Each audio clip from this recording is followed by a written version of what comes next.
Hey peeps, this is Wildman Willis here. I'm doing a review of the Iron Claw, the Von Erich story.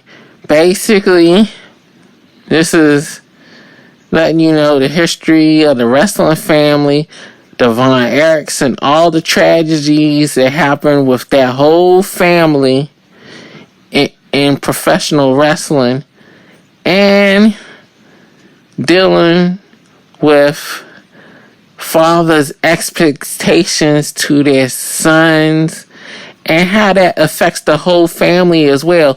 So it really does have more than just a story about a wrestling family. It does have a story about really fathers and sons and the effect that they have on each other. So it was a very well made movie. It was some choices that I understand why they did them choices, because of time constraints. They did leave out one Von Erich out of the movie, the youngest son, Chris, but they kind of combined Chris's story with Mike's story a little bit.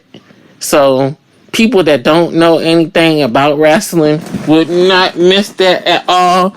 But the real diehard wrestling fans already know the real story with that. So I can understand why they took him out of the movie, because that would have made it a 3-hour movie, and that would have been just too much tragedy to deal with in all one movie, because you had the other 3 wrestling sons passing away as well. So I think having that, and also with the oldest son that died many years before that was talked about as well, that would have been just too much to deal with at the time. So I'm kind of glad that they did that with them. So I'm all on board with that.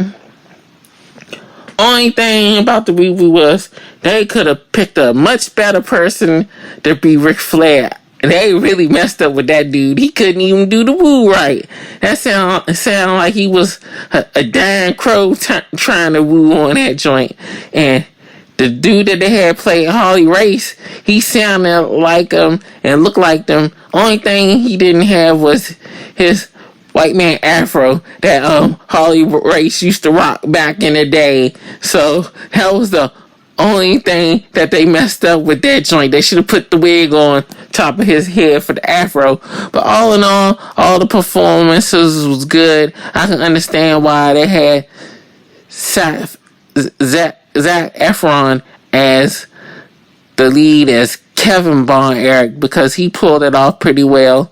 And the guys that played Kerry and David and Mike did pretty good as well. Even though I would have cast somebody a little bit taller and bigger for Kerry Von Erich, but he conveyed what he needed to do.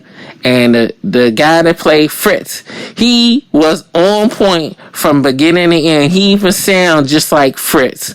So they did try to make him feel like a big monster in the movie. So yeah, but you can see the effect that he had on his kids, especially the way they basically killed themselves because they couldn't live up to his standards.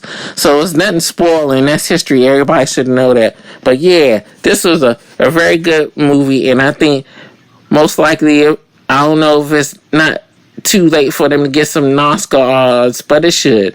So this is Wildman Willis signing off. See you next time.